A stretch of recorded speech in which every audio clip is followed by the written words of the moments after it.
From prison to peer work, brought to you in partnership with the Pursue It If You Want It nonprofit organization. Join us as we explore these powerful narratives that not only highlight the struggles, but also celebrate the victories of individuals who have used their past as a stepping stone to build a promising future. We delve deep into the lives of individuals who have turned their experiences into powerful stories of success through the strength of resilience and peer support. Stay tuned for episodes that promise to be as enlightening as they are inspiring. Warning, these videos are uncensored and unrehearsed. All right, we back. Another From Prison to Peer Work interview. We're going to get right into it. At the end of it, the guest, Mr. Bryan Nisbet, is going to ask me 3 questions my way. But quite a few questions. He's got quite a story to tell. So figure we just kind of get right into it. So I guess we start from the beginning. What was childhood like for you growing up? Childhood at the start of it was good. Up to kindergarten, both my parents were together, lived in a middle class house. Life was good, and they started getting into things, fighting and everything. And then parents divorced at 5. Lived split between them, so I'd live at their house, or my dad's house Monday, Tuesday, go to my mom's house Wednesday, Thursday, back with my dad for the weekend, and then it flip-flops. Life was good up and it was manageable going between the both. It was able to see them. It wasn't like some kids, their parents split up and you're with one on just the weekends, or they got a battle and fight, and or on breaks. Spend summer break with one of the parents, and the rest of the year with the other one. So I was able to see both. Everything was good. It was up until about 6th or 7th grade, I started to notice some things in life wasn't quite so normal over at my mom's house.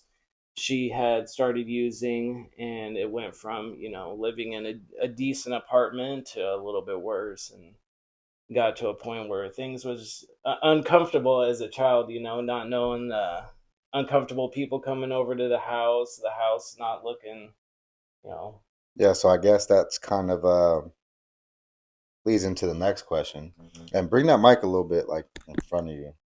It'll be a little easier. Okay. All right. So it says, do you remember moments from your youth that shaped your worldview, like how you saw the world and or yourself? Could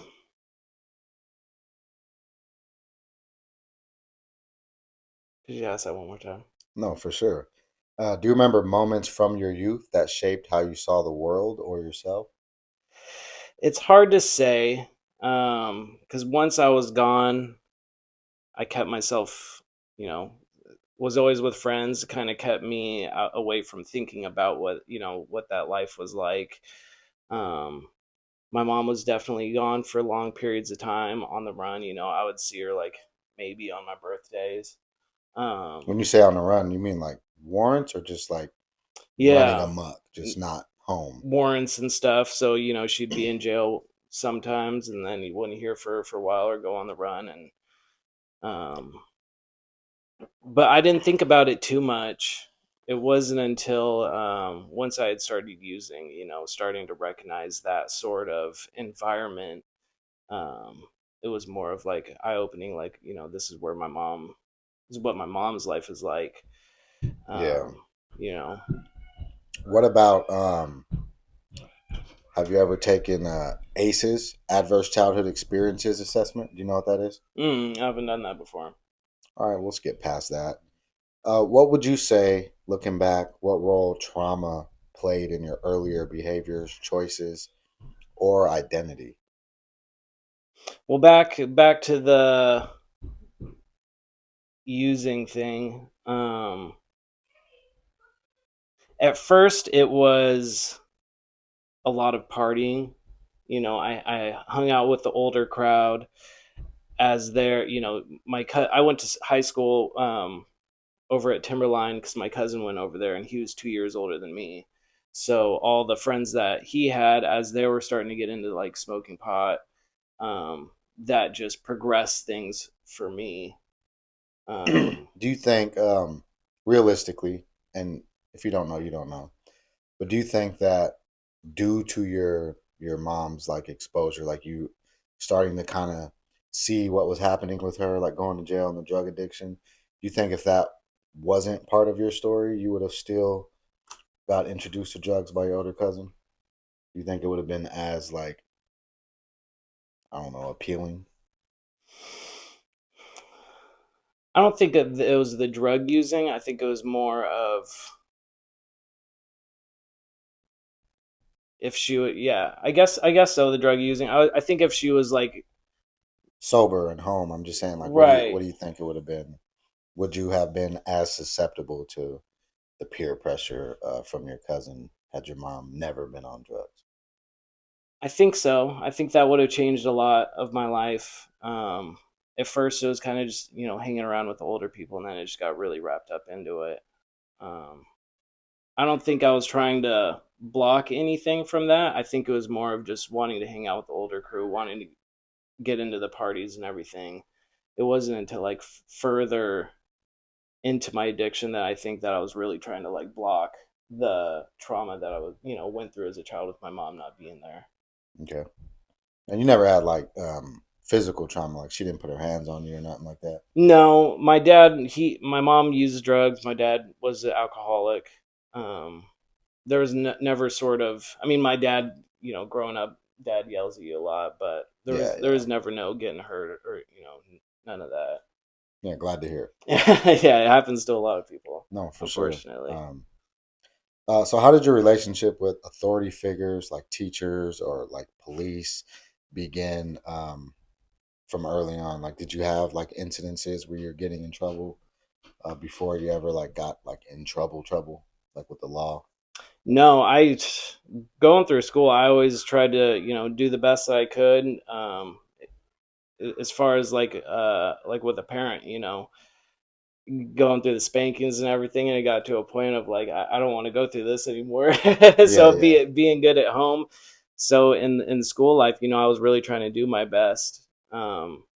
Until about middle school, I remember one of those older friends that I met through my cousin. He was saying, in middle school, your grades don't affect anything. It's I what remember once that once rumor too. yeah. So then it was Like once it I didn't got count. once it got to middle school, everything absolutely just dropped. I didn't really get in too much trouble. I was able to do enough to where I was passing and everything, but I didn't start getting in trouble until the addiction and everything started. Come to think of it, I'm not even sure if that is a rumor or not a rumor. Like I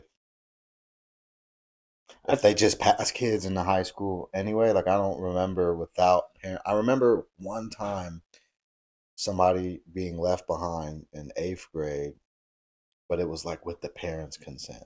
Oh, Like really? they had to like, yeah. Now I think about it.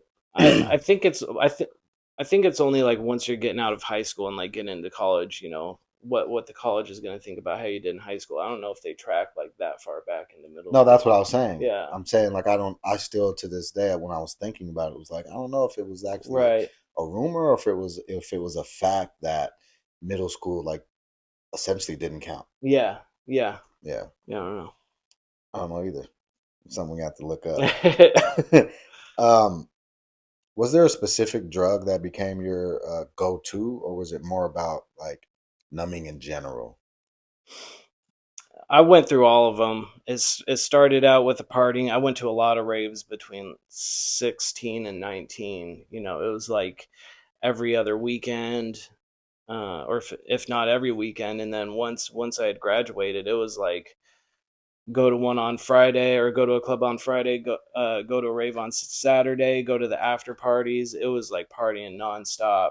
It And that was was you said after you graduated high school, yeah. like high school diploma, not GED. Right. Yeah, I graduated half a semester early with the plans of getting my medical green card on my 18th birthday and to start selling to medical stores before it came legal. But yeah, it wasn't until getting into the opiates. I was doing the opiates, but it wasn't so much. It was once I had got arrested that, the addiction opiates started to progress. And then, I forgot about everything else. It was, opiates, and that was it. What was the point when you recognized you crossed the line and didn't know how to come back?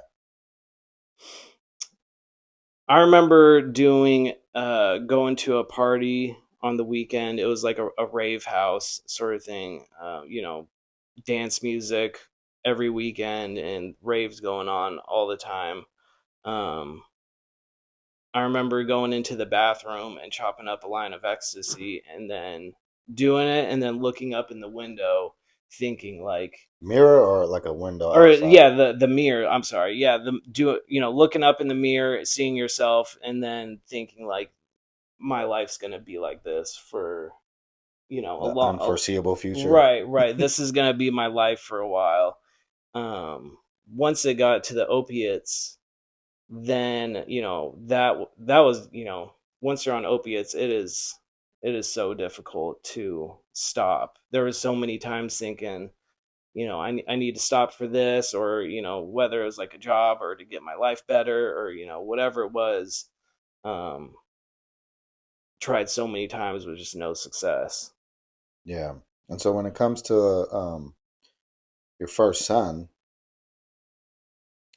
was there or how did addiction affect your relationship with your family, friends, and your role as a parent?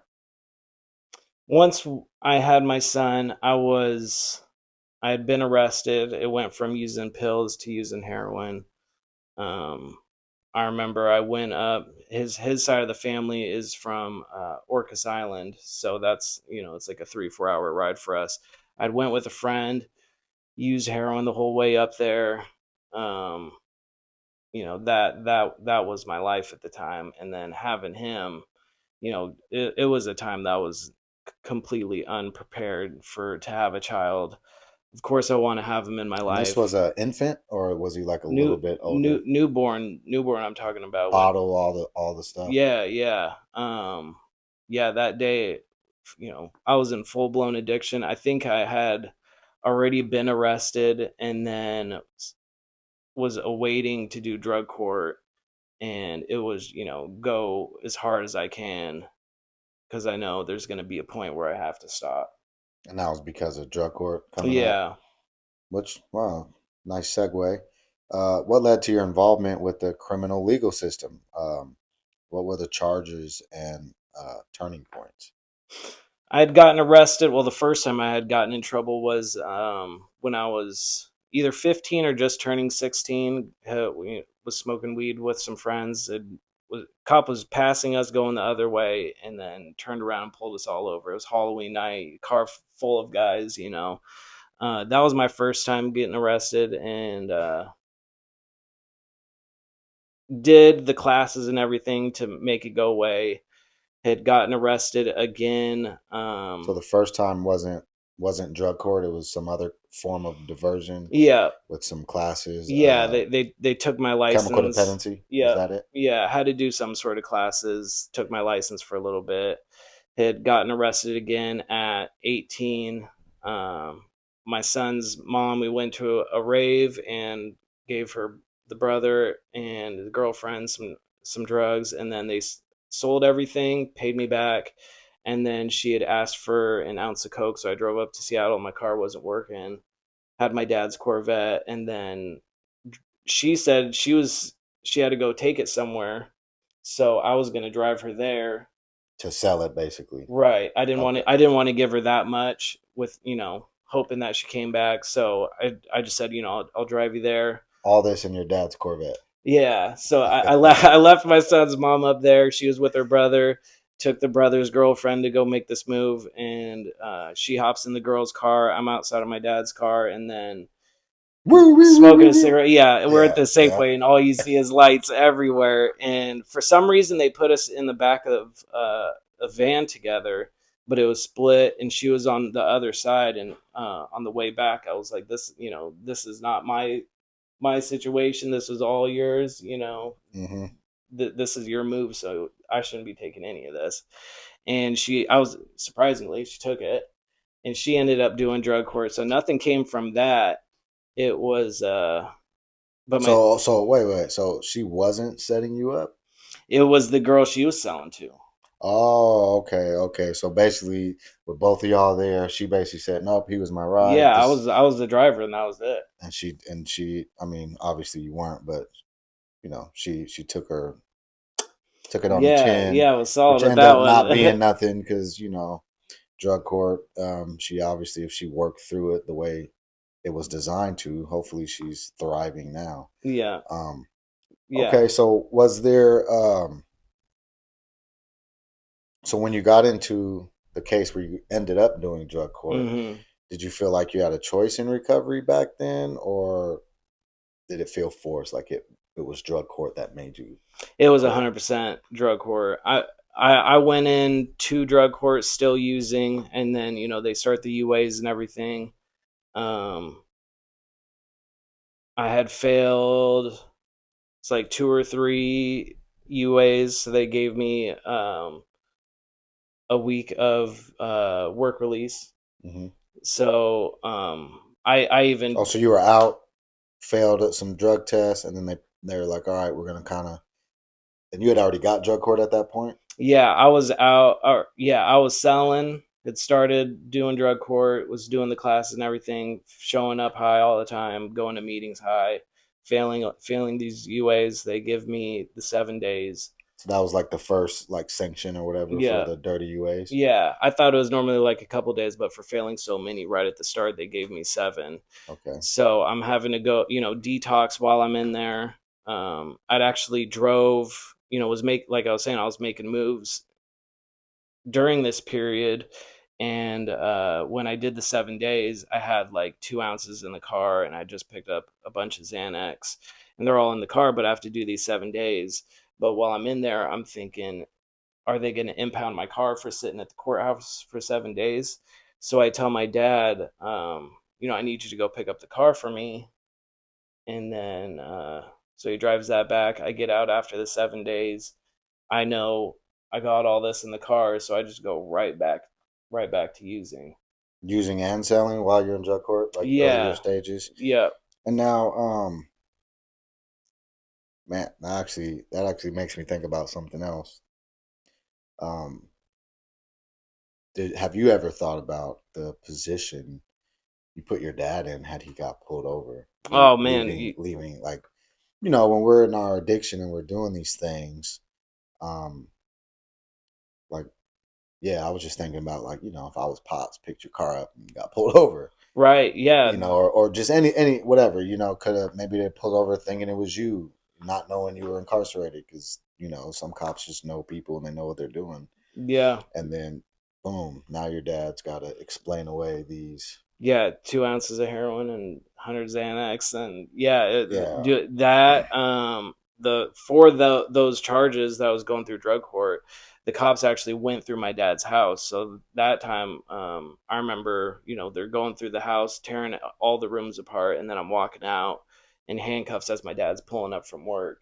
Oh wow. So I put him through that, and then yeah, have him go pick up my car. At the time when you're going through addiction, you're not thinking about anybody except for yourself, or how what you're gonna do to be able to get the money to get your fix. I knew I had the fix, but I had to make sure it wasn't going to be taken away, and just completely not thinking about what could happen to my dad. Like you're Yeah, saying, if he got you're pulled more worried over. about having it rather than what could have possibly gone wrong with Yeah, having your dad come pick your car up.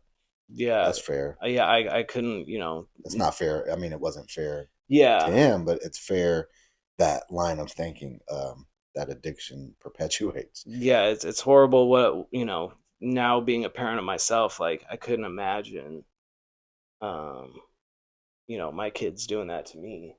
Yeah, yeah. That's horrible. So, what were your initial thoughts or fears about being accepted into drug court? I know a lot of people, and probably you were one of them, took it as an alternative to going to jail and not necessarily for the benefits of what the program was designed for. And also, that's part of it, right? It's an incentive so that they can show you another way. But what were your like hang-ups or concerns about it? Did you think you were gonna get it for sure? And initial fears was um, not knowing how I'm gonna stop. Stop using. All the times I've tried to before this point, completely unsuccessful. And then, using through that whole period, if I was smart, I would have quit as soon as I knew that I was going through court and everything. Yeah. But yeah, it was definitely an incentive. I thought I was going to be going to prison, and then I was high when I went to court, so I don't really remember quite too much what that happened then. But I remember going through my first 2 weeks of or when I failed. You're gonna have to take that part out. You're gonna have to re-ask that question. All right. I was going into the story of CDP. Okay. So what happened when we'll just I'll figure that part out, see where it's at about 20-minute mark. Um what was the most difficult part of that journey going through drug court emotionally or and logistically? The emotions were, what do whatever I have to do to be able to get through drug court, get this off my back. And when I went through the work release part during CDP, a coworker had given me Oxy 60s. So in my head, I'm going through this just so I can get it off my back. I'm not ready to stop using. My coworker gives me these.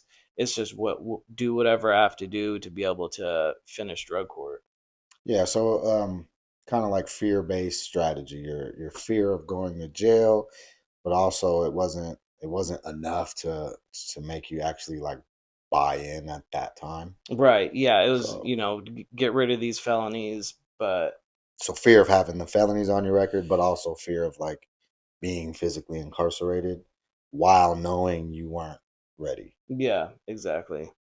Okay, how did the accountability and structure in drug court differ from other experiences you had with the system? Those were Going through drug court was like the first time I'd had to go through any of those sort of things. Well, I did when I was younger, when I was 15 and gotten arrested that first time, but this was like the first time having any sort of like recovery classes or anything. It was definitely intense. Having, you're newly sober, you have to go to all these meetings, you have to go to classes, you have to go to work. It is A lot. it's tough. It's all at the beginning. It feels like it's made for you to fail, sort of thing. It is yeah, it is definitely tough. Okay. I might make the argument that, that was part of the addict brain talking. Yeah.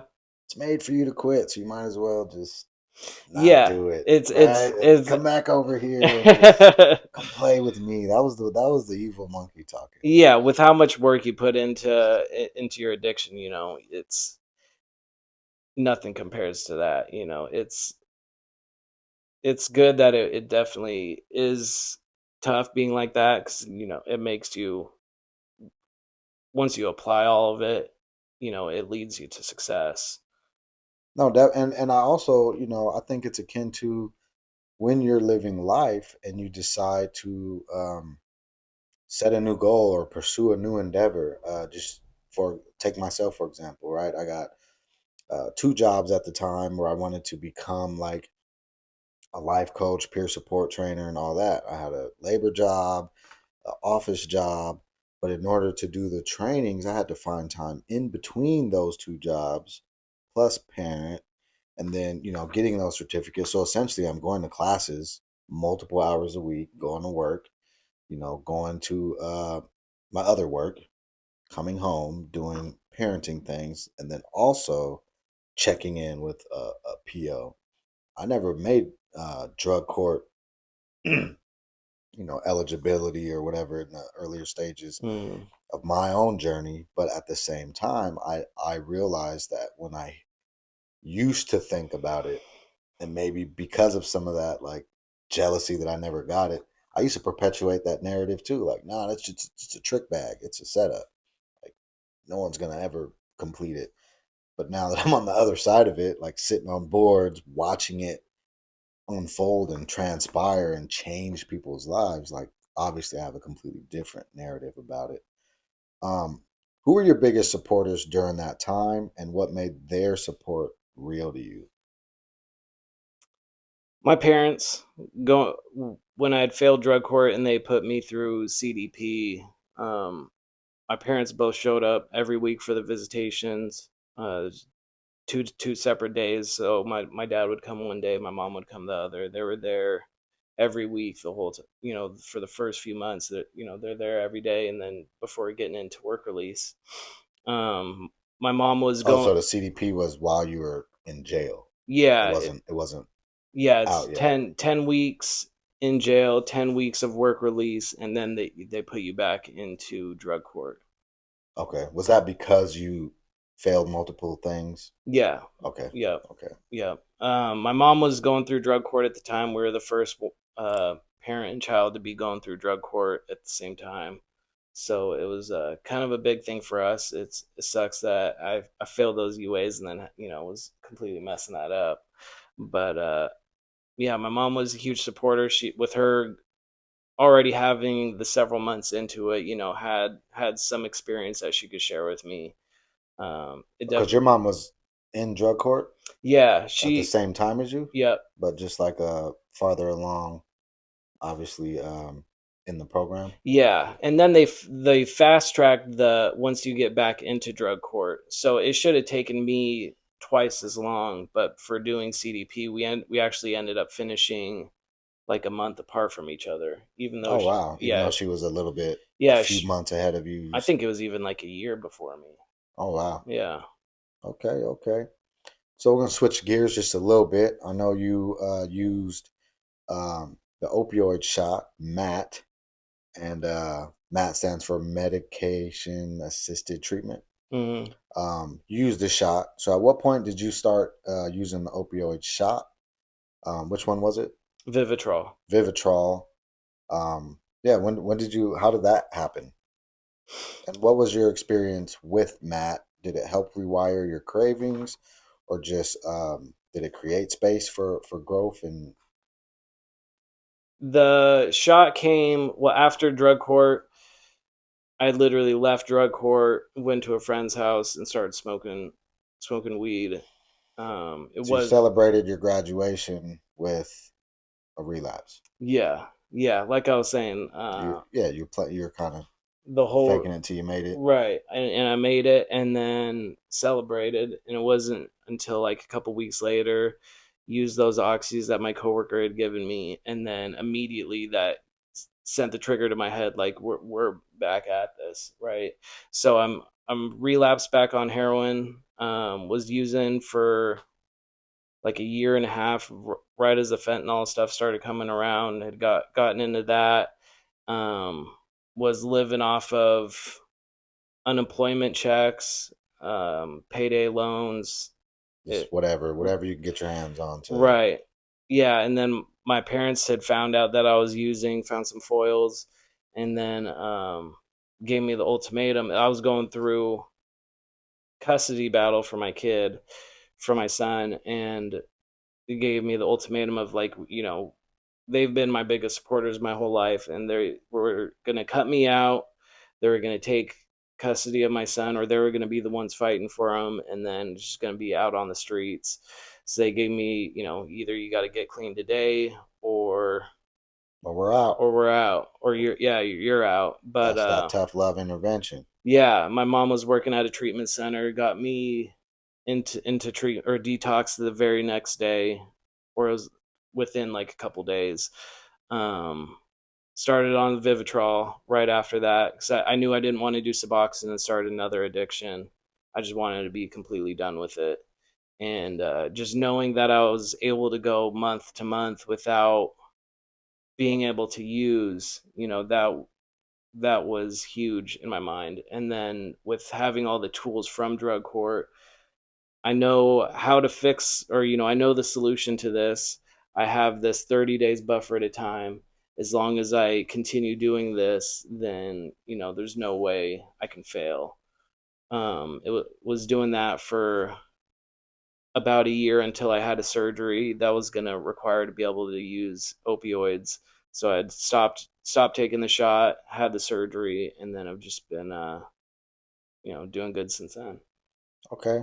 One thing, you said a couple things, but I do want to highlight. You said you had the tools from drug court, and so you knew how to fix what, some people might look at, your previous statement of, yeah, I did drug court, milked the system, got high same day I graduated as a failure. Whereas hearing what you just said, I see it as like drug court still did its job just later. It's Yeah. almost like, you parent a kid and you don't see the fruits of some of your parenting until they get older. Hmm. And then they're doing things automatically and you're like, okay, that's what's up. Yeah, I just wasn't ready at the time to use those tools.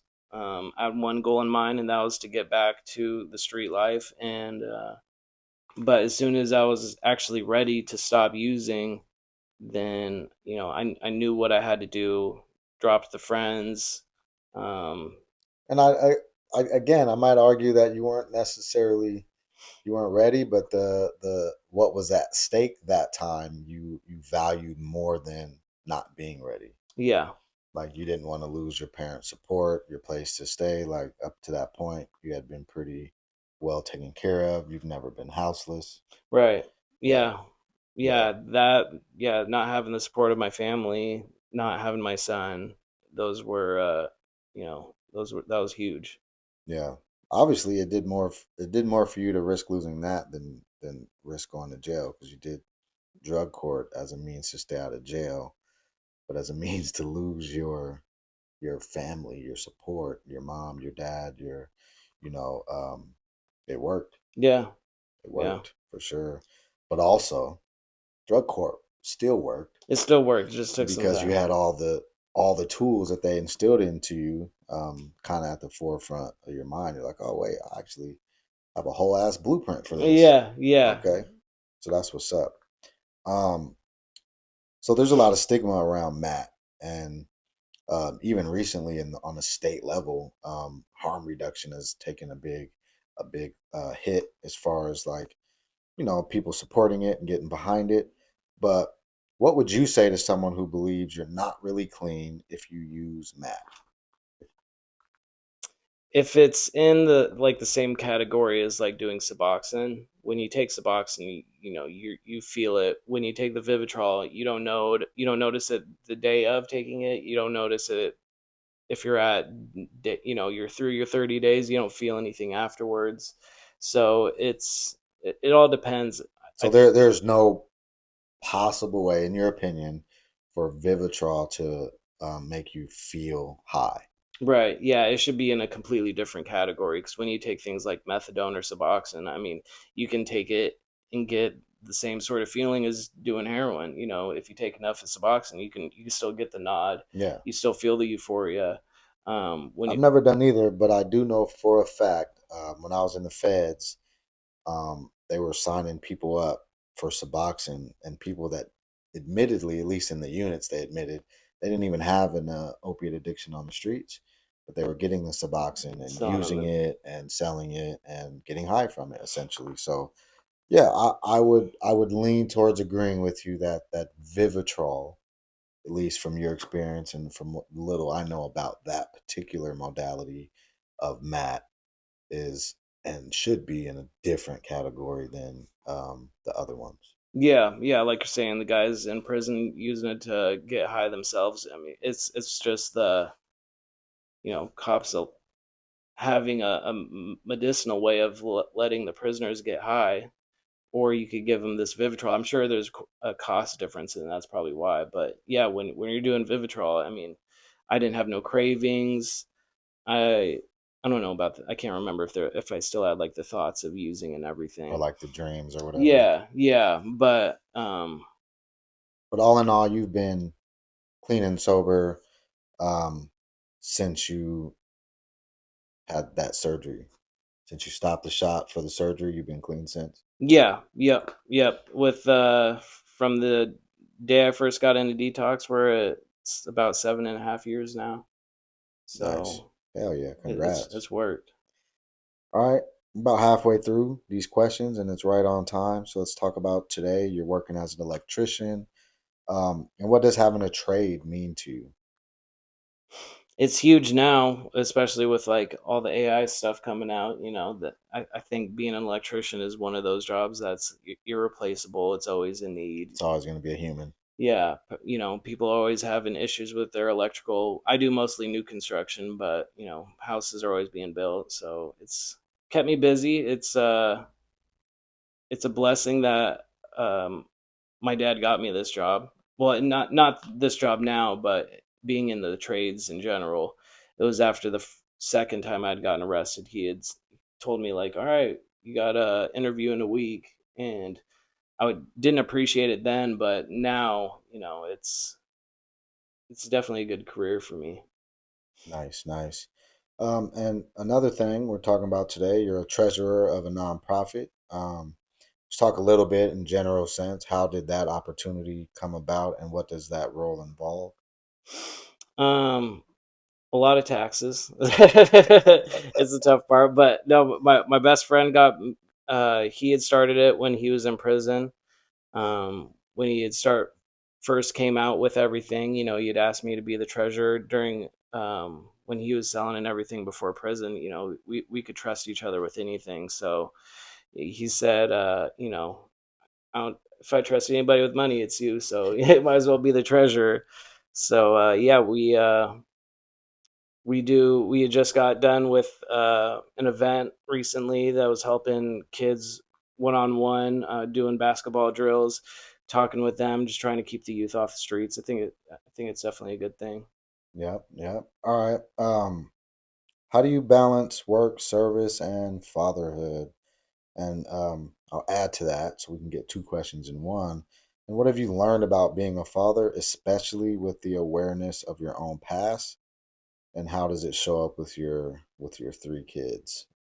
They haven't gotten to the age of where they started dabbling with drugs or anything, but it's definitely easy to identify addictions. Like my youngest, they're on the tablets, and you know, you can identify that sort of things. Or like my 10-year-old, when the Xbox is taken away, like how much it impacts his life not having it, and doing like sneaky things of trying to get the laptop or whatever. It's, you know, it's easier to identify that those things. I think it'll be easier once they are to the age of um using drugs, or like, you know, once they get to the age that kids are smoking pot and everything. I think with my experience they'll be able to identify those sort of things. But as far as the house life, it being in construction, you got to go home and you have all your kids at home, got a 3 and a 4-year-old that want to be played with, and Yeah, you know, um yeah, once it's 8 9 o'clock, you know, it's bedtime. So shut it down. yeah, life is busy. So it's the so I what I'm hearing to answer the question is you have a structure, you have a routine, and you kind of you stick to it. Yep. Going to work Monday through Friday. Kids going to school. You know, typical evening dinner and Sports. everything. Yes, getting yeah. My son just got done with football. Um, life is so busy that it's hard to ever even think about, you know, the chances of going back to using. Uh, you know, with having the kids, of course, you know, that's the last thing I'd want to do, put them in that sort of thing. But being so busy, it's like I don't even have the time for anything. Yeah, for sure, for Yeah. sure. All right, what advice would you give someone sitting in drug court right now, not sure about changing? See if they're ready. Definitely to take everything that drug court provides you, whether you're ready or not. You need to take it all in. That way, for when you are ready, that it can work for you. You can get clean and sober, but you absolutely have to be done with it. I've had, you know, even so many people that I had graduated drug court with that, played the part and everything. And now so many, at least with the class that I had graduated with, I think majority of them have overdosed since then. Passed or just Overdosed overdosed? and passed away. Oh, wow. Yeah. So, I mean, Yeah. you know where it leads you to, but in the end, you have to be ready, unfortunately. Yeah, because I know drug court gets a bad rap as far as their numbers go, but I also would make the argument that they have 100% success rate when people are ready. Yeah. Because I've seen time and time again people that when they took that chance to get whatever off their record, not go to jail, they were done, Hmm. like done with Yeah. life, and so they went in and embraced it and accepted that kind of second chance, and they're thriving because of it. But I'd say the statistics where it gets to low percentages or higher percentages of failures or post Hmm. overdosing is from those people that were doing their very best to convince themselves that they just needed to get through it to get back to it. Yeah, surprisingly, it was a lot of the people that would post their clean dates regularly. I mean, I've seen a lot of people with a lot of clean time. They'll post their 1 year or whatever, but the people that I saw posting like, "Oh, I got this many months, I got this many months," and just over and over and over again. It was a lot of those people, surprisingly, that were the ones that it ended up happening to. Um, so it's weird, the people that act like they're doing a lot in it seem to be the ones that had failed. At least in what you've witnessed or Right, seen. yeah. Yeah, out of that class I had graduated with, yeah. Yeah, yeah, yeah. I really like how you keep things specific because Mm, generalized things can make people feel a certain type of way about your comments. right, yeah. But you're talking about your specific Yeah, class and yeah, you have literal data, follow through, still knew them, and then now they're gone, yeah. right? So those are facts. Um, what do you think the old version of you would say if they saw you now? Oh, man, I probably couldn't even believe it, I was so wrapped into that life. With all the times I had attempted to stop using, there was it never worked. Yeah, and Um, would you say that of all those times they were externally motivated and not internally motivated? yeah, Meaning you had pressure from the outside to right. to make you stop. Yeah. Yeah, yeah, it's life is better than I could have expected. I've gone through a lot of things. Recently got out of injured workers case. Um, but yeah, life is it's good right now. So when did you realize that you weren't just surviving and you were actually like living, leading, and thriving? What I had to do was doing meetings for a little while afterwards. I had stopped a little while after I was finished with doing the Vivitrol shot. It was once I was probably 3 or 4 years into it. I think I realized, that there's no chance of going back, especially once I had my daughters. Um, I knew that life is something of the past. Um, yeah, I don't know. It's weird with meetings and everything. I think if I was still going to meetings, that seeing the person getting clean for the first time and seeing them in meetings, I think that would be more of like a reminder for myself. I'm so busy with the work life and then going home with the kids. Yeah, you just you put it behind you. Yeah, yeah, it's using is not even a thought anymore. So, Yeah. So recovered. yeah, it's a lot of people say that you're never recovered. Okay, but I'm asking you, do you feel like you're recovered? Because we as a society have a tendency to answer questions based on what will be ridiculed because what other people think. What do you believe you're recovered? Yeah, I would strongly say so. I haven't been to meetings in years. I mean, it was only like the maybe the first couple years of being sober this time.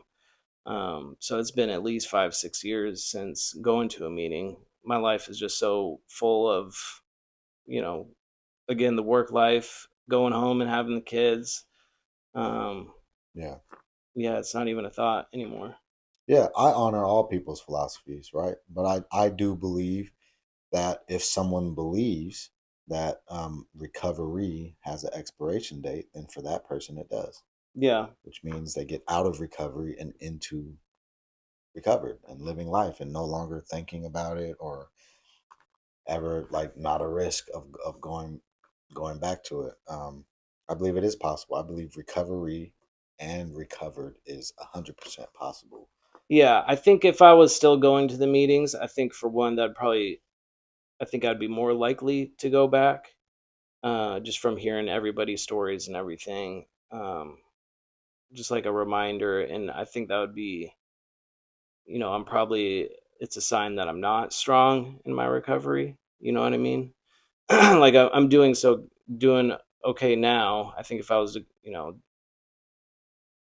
it would definitely be a sign that I'm, considering it or whatever.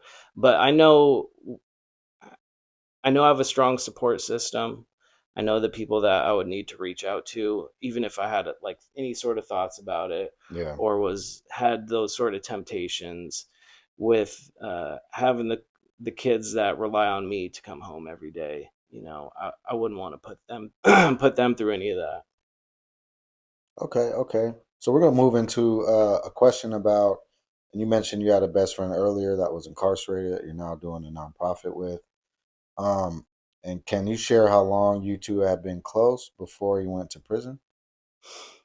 We had been close for probably 4 or 5 years. We had met in a weird way. I tried picking up through somebody, and I had to go through someone, had to go through someone else, and another person. Then I was getting gas at the end of the day, and I was like, "Hey, man, I've seen you 3, 4 times a day. You don't know me, but is there any way I can get your phone number?" And then he's kind of weird about it. But then the next day, I mean, I'm totally understanding. But then the next day, my mom called you and said, "Hey, you talked to one of my friends. It's okay to call him." And it started picking up through him. Built a trusting relationship sort of thing, and then uh, yeah, it was probably like 4 or 5 years into it that he had gotten arrested. All right. What do you remember about the day he got sentenced, or the moment you realized he'd be gone for a while? He was already going through a case. Was battling that. He said that the feds didn't want to pick up that case, and then he was going out to Vegas to do a show or something, and came back. And then I was at work and had gotten the phone call that cops were over at his house and he was getting arrested and everything. And just knowing of what he was already fighting, and then having this being put on too, immediately, that's probably like the last time you're gonna see him for a while. I was expecting, a long time with all the times he had been arrested and everything beforehand. Um, yeah, I was thinking, this is the day that my best friend is gonna, maybe there's not even a chance to never see this guy again. Yeah, for sure. And so, and I know this question personally. A lot of people fall off when people go to prison. And I know personally that it happens, but it's not often promoted or talked about when like a ride or die homeboy versus like, oh, the chick who does the bid with the guy the whole time, or even the other side, like the guy who waits for the girl to get out of prison or whatever. But to have like, to be on that side of it, um, what made you stay solid, keep writing, sending pictures, and staying in touch? I knew how important it was for me when I was going through my little jail sentencing. Having my parents show up on visiting days and all that, being able to call them at any point. I knew how important that was for me. And after he had gotten arrested, this is the type of person that if you needed somewhere to stay or you needed a couple dollars to borrow or whatever, this is somebody that you could always rely on. And then as soon as he gets arrested, or even like when I got arrested, everybody's gone. All the people that you thought were friends, it shows fast who's really the friend. And this is somebody I considered a good friend. I was at his house every day, um, whether it was making moves or playing video games. This was somebody that I saw as a solid friend. So when he had gone away, anytime he called, it was, whether I was at work, if I was at work, my boss knew the situation. I told him, hey, I got to take this phone call. If we got to take 20 minutes off my time, this is important thing. So yeah. Yeah. So did being that type of person, did it do anything for your own healing and sense of purpose? It feels, I'd say it felt good. Knowing how important that was to him to be able to answer that call.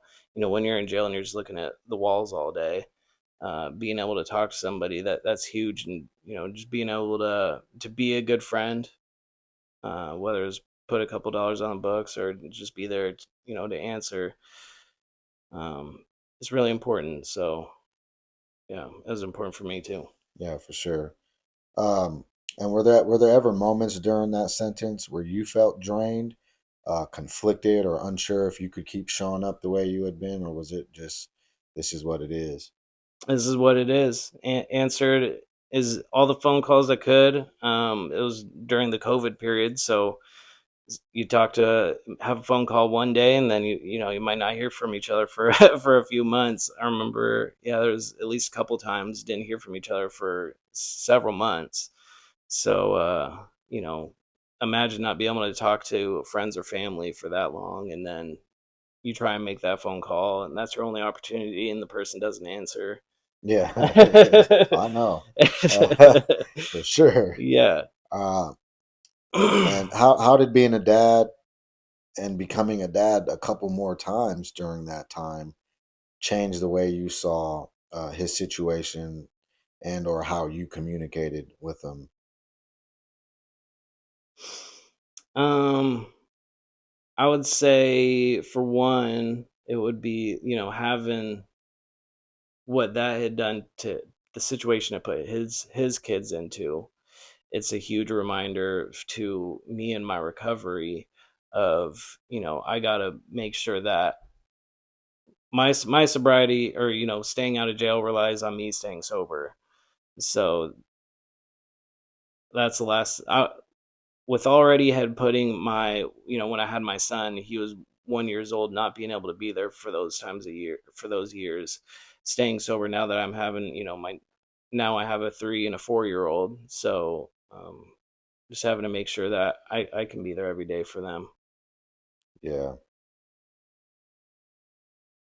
And did supporting him through prison cause you to like reflect on your own recovery journey or how people showed up or didn't for you? I mean, you kind of answered all of that. So let's move on to a different one.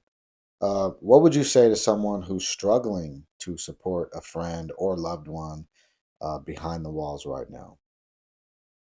Think about it. Think about if it was you again, Yeah, that's it. think about if it Think was about if you. it was you. Yeah. Okay, yeah. That's It answers it all. Once you've been there and you know how it is. Um, yeah. Generating these questions, you had mentioned you gave him your old Chrysler 300 when he came home, and that's a big gesture. What made you do that, and what did that moment represent for you? I had During this period, I'd gotten my journeyman's license for being an electrician. I had gotten bought a new truck. That was my present for me. So I had this car. Um, I knew what it was like when my mom had first gotten sober. When I had gotten sober, I had a car. I knew what it was like for my mom when she had gotten out, didn't have any transportation. She was in all these classes. He was going to be put into a halfway house in Tacoma, and then having to make it to classes, having to make it down here. Having that sort of transportation uh, could really be like a make it or break it thing. it's surprising to see how well my mom did with having no transportation. Like I was saying, with being in the first part of drug court, having to go to 4 meetings a week, having to go to classes, having to go to work, having to do all that while having to ride the bus. Yeah, your mom's a G. Yeah. She's a G, straight up. So Shout out. I knew what it was like. He's a good friend of me. Trusted each other, saw each other as brothers. So, giving him the car was important to make sure that he had a way to success. So, Hell yeah, hell yeah. Do you feel like friendships like yours, built on loyalty and real life connection, are rare in recovery circles, or specifically among men in general? Like, do you believe, you know, men ride out whole bids? I mean, it's without going through addiction, or I'd say when going through addiction and the first time that I had gotten arrested, um, the friends that I thought were friends, they were all gone. Somebody that even before addiction, we had gotten to addiction together when I'd gotten arrested for that drug court thing. I remember giving him the guy that I was picking up from, all the people I sold to, yeah, put some money on my books, and then that lasted like a couple weeks, and then you didn't hear and from that then person. never, yeah, didn't hear from him ever again, and So it's rare. it's rare. It's rare. Yeah, a lot of the friends from high school, or like the ones that were on the good side of things, never got into using. I've slowly been getting those friends back, but when you're in that lifestyle, all the people that you think are friends, it's hard to say who's really there. I would say out of addiction, I've got just a few friends that I could call real friends, or even harder for being able to trust with anything. So now being sober, I'd say it's harder to know who your real friends are. After going through that, everybody just leaving, it's hard to pick Yeah, who's no, who's I who's totally who's get it. somebody that you can really trust like that. Did that relationship change at all, after he came home? Was there any awkwardness or like healing needed between you two for anything? I'd say we talked the whole time. I'd say we picked it up like we just saw each other yesterday. Obviously, cool to see this person after not seeing him for 5 years. It was a change, as far as like how now I have my daughters, I have all these kids. Before, when I was going through the custody stuff, I was at this guy's house every day, and then going from that to both of us being occupied with our jobs and family life. Now maybe it's hard to see each other so much now. Every couple months, I'd say. It's a huge change from every day to that. Yeah, for sure. And then how has, seeing him get back on his feet impacted you personally? Does it feel like a shared win? Shared win. Yeah, we definitely helped each other in our times of getting back on our feet. To see the improvements that he's made, the long strides in his career, it's uh, it's inspiring to see what somebody can do. Just getting out of jail or prison, and then just the far strides he's gone to, where he's able to go into prisons and do classes with prisoners, who you don't hear about people that do stuff like that. Yeah, yeah, that's pretty rare All too. right. Um, what do your kids know about this friendship, and what do you hope they learn from watching how you showed up? They don't know too much about that period without with how old they were, but that's their uncle. Show We both show up to all the birthdays, those sort of things, going to each other's football games and stuff. We're not friends so much; we're family. Yeah, yeah. Well, I guess that kind of the second to last question, and then there's three you can ask my way. But if you had to describe what brotherhood means in the deepest way, what would you say? having that loyalty. My blood brother, um, we have zero relationship right now. The bond that my friend and I have, that's what I see as family. You know. Yeah, I'm a firm believer in that too. Some family is scientific and some is philosophical and chosen. But Yeah, it doesn't have to be um, blood. You pick and choose who your family is. definitely, definitely. All right.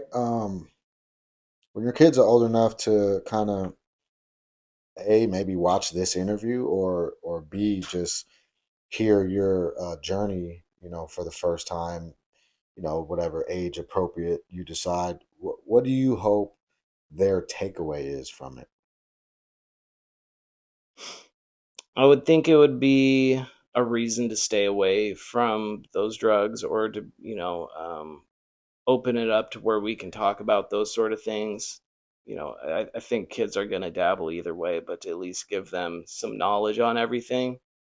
uh, I could tell them where that leads to, where my son has seen a video of his mom. It was a homeless interview, or like an addiction homeless interview, where they interview people on the streets and everything. He saw the video of her. um, I think that can be a huge impact on his life. Just, she talked about the trauma of the relationship she's had while being on the streets. Talks about her addiction. He sees how much it's impacted her, which is, obviously impacted him. He can see what active addiction looks like. I can, share with him, how hard it is to get out of that. You have your mom that hasn't seen you in 6 or 7 years because of how much of her addiction has overcome her life. And kids are more important than anything. But when you're on those sort of things, all you think about is getting your next fix. Yeah, So I think being able to talk with them about where it leads to. um, that was the last question, but it makes me want to ask, with him having seen that interview, did you have uh, a sit down with him? And what kind of messages are you, sending around that? Like, as far as, even though she's out there doing this, it doesn't mean she doesn't love you. Or are you saying it does mean she doesn't love you?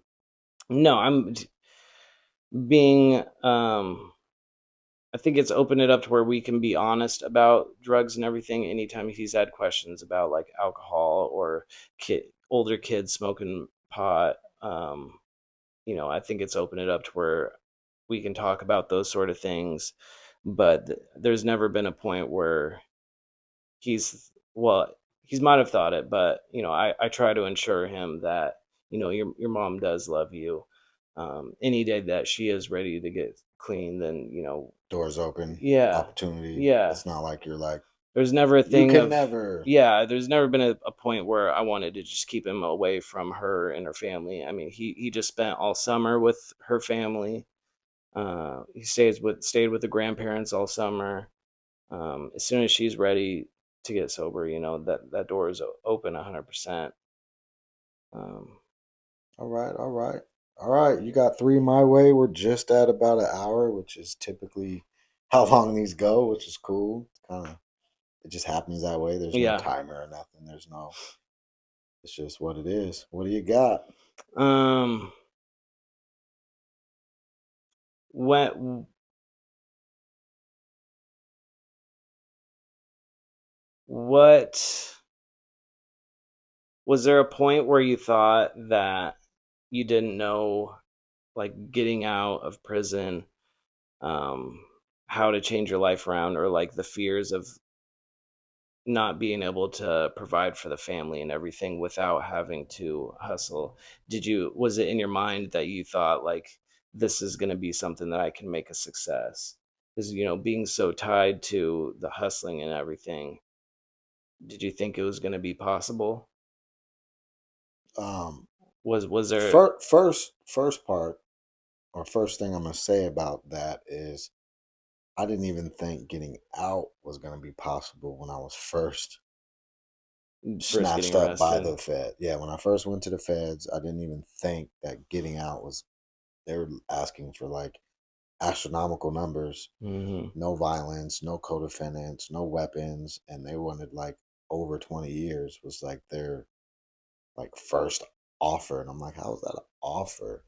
But essentially, one thing I learned, and I was just sending this in a message, shout out Jenny, um, is that I learned to not panic, have faith, and I know that my angels are undefeated, right? So whatever was happening, as long as I held on to those like three things, I knew there was hope, right? And so while I was in there thinking about getting out, I was 100 million% sure um, that going back to the hustling wasn't something that I was going to do. You know, I've always been an entrepreneur, even when I was, you know, dabbling or whatever. I always had some form of business. I was raised that way. When we moved up here, my mom had a sewing company. My aunt and uncle had a flower shop. Like having a business and understanding entrepreneurship was always a part of my culture, my upbringing, my like identity. So for me, it was just a matter of taking all the skills, making them transferable into something that I could eventually, you know, survive off of without ever having to think about the hustle. Okay. For the second one, has it been difficult on yourself? When you're first getting out, being tight on money and everything, has it made you think about like, man, everything that I was able to provide for my kids when I was hustling? Uh, No, for sure. I'd be a liar if I said that wasn't difficult. That the thoughts didn't cross my mind, as far as not necessarily like I want to hustle or I could just hustle and get out of this, but it was more of like it was humbling, right? Because I had financial freedom, mm, which some people may never experience in their life, right? And so the time that I had it, it also came with a certain level of power and prestige, right? So for me, it was just extremely difficult and humbling to, you know, consistently ask people to borrow money, consistently not feel like and not literally have enough. Like, you know, when I did have a job, my bank would go negative almost every check mm, or in between every check. And then I'd get the check and it'd eat the negative first. And then yeah. I'd pay bills and then I'd be right at the point of like, oh, gotta borrow another $100 or $50 from bro or something. And I think that made it to where I cherished everything that I did end up with, right? When I was making fast money, that was essentially sometimes two, three bands a day, every day. I didn't respect money. I didn't save money. I didn't budget things. Yeah. I didn't learn how to be in poverty because I cheated, right? I made myself not have to feel that. And so I think, yeah, coming out at, you know, mid 30s, um, mid to late 30s, and basically starting over for the first time, zero credit at the bank, which in some cases they say is worse than none. Um, wasn't able to lease a car without kind of fidangling some stuff, and just being, you know, I never had to like think about what I was grabbing off a shelf in a Walmart, like with my kids. I never had to tell my kids, "Ah, I don't know about that thing. Like, we can't Right. get that box of cereal." Like, Yeah. all those things were humbling, but they're also necessary for me to get to where I got to and be able to have pride around it, knowing I didn't cheat, knowing I never fucking broke and didn't sell a single anything for not $20. Yeah. Never made a move. You know what I'm saying? So just knowing that I'm good when I'm in between checks and don't have anything because I have all the data I need. I know it's possible to be all right. Yeah. Um w- was that period more worrying? So like I know now that you're working on doing like contracts with doing uh class sessions for a week. Um has it been worrying of getting into this position because now your income is relying on these contracts to come through? um Yeah, absolutely. has there been a point of like maybe I can't make it doing this, maybe I need to go back to? Well, to be fair, um, I'm only about 3 months into, unemployment, but also self-employment where everything I do is at the mercy of someone saying they would like me to do it. And therefore, as a state trainer, um, it's like, hey, will you do this module or will you train this whole week or will you train, I'm really at the mercy of how much they want to use me, how much they like using me. And so for me, I always feel pressure to be like the best at whatever I'm doing. Like I deep dive. I actually, this will be the first thing I posted in social media. I took a week off social media. A lot of things were happening. And even during that week off, I'm now about 85% through a over 40-hour course that I've been taking to become a certified a master life coach. I have other life coach certifications, but this one appealed to me, and for me, it's always been a coping thing, right? When a lot starts like weighing in on me, I just nerd out. I just deep dive into some stuff. I just learn. I try to just go into a cocoon and just come out of it evolved, come out of it Hmm. better, and that's pretty much what I'm doing. By the end of this week, I will have a new many hours long training that will end up being a national certification that I didn't already have, and I'm actually learning a lot of things when it comes to coaching others and supporting others in their journey, in their evolution, in their goals that I didn't know already. Right, I don't know everything about what I do, but I'm willing to on and off the clock, whether I'm contracted, employed or not, deep dive and learn. I'm a learner. I've always been that way. My intellectual um, ideologies, if you will, were my biggest protection in prison.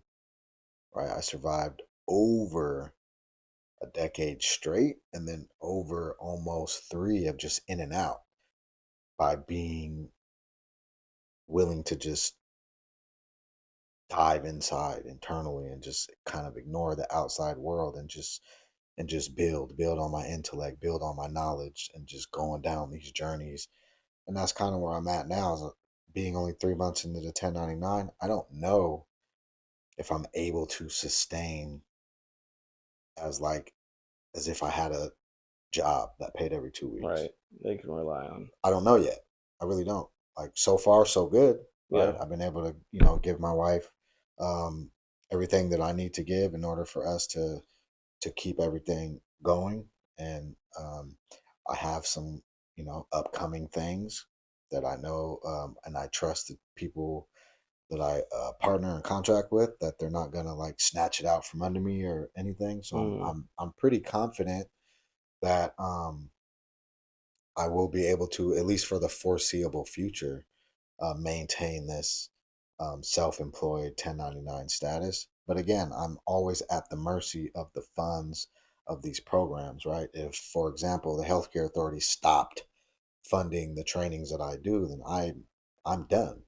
unless I have enough private pay clients that are doing anger management or life coaching or Right. emotional regulation, parenting.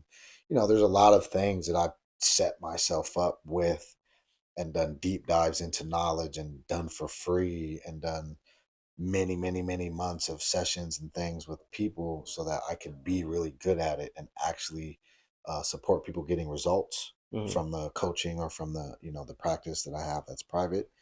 Um, but right now, if my trainings went away, yeah, I don't have enough private pay. Plus, it's hard for me to charge people when I can support them for free, right? Right. It's hard, Yeah. right? So, knowing that it's difficult, I had to kind of create a template around, pricing and stuff like that. And it works because I'm genuine and I'm honest in my efforts. I know how to make certain things happen, and I have a very unique way of showing people things about themselves that they maybe never saw before.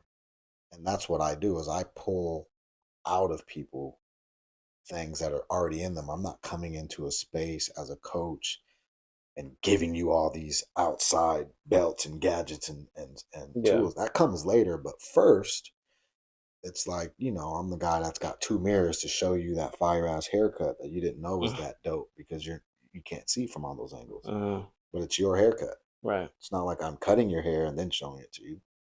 It's like I'm showing you how you're already showing up dope. And then we're using all of those strengths to get the other things that you want in life that you believe you either couldn't, shouldn't, or wouldn't be able to do, or just hadn't strategized in the right way to be able to do it. That's cool. And so that's kind of what I do. But And one more question. You already asked, but what do you asked me this question, but what do you think you from 10 years ago would say about you now?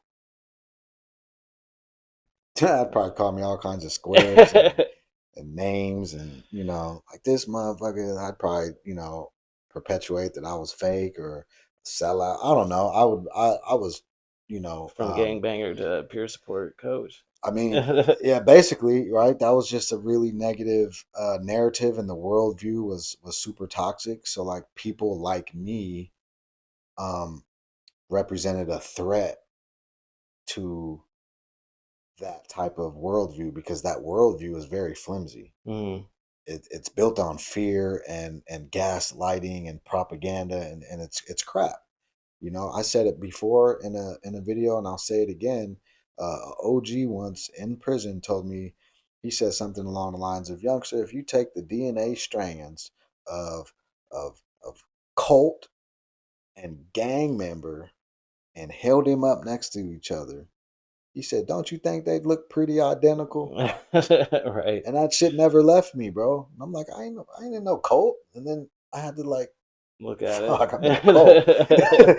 You know what I'm saying? Yeah. And it's like, no, cults only operate on the weird, twisted narratives that keep people believing that whatever they're doing is normal and acceptable and okay. And that to me is very much along the lines is what gang banging does. This senseless devaluing of life and these worldviews around manhood and what it means and all of that. Yeah, I would have talked hella shit to me probably. You know what I mean? Yeah. But other than that, life is grand, man. And if it wasn't for friends like you willing to give up your Chrysler, in case y'all didn't know, it took me almost 3 years of being out here to get him on this interview, and we've been talking about it since I was incarcerated. Yeah, right. And then last time we actually did the interview, and one of the mics weren't on, so it sounded like shit, and we scrapped it. So this is 2 weeks after that. But it's been an honor. Yeah. I love you, brother.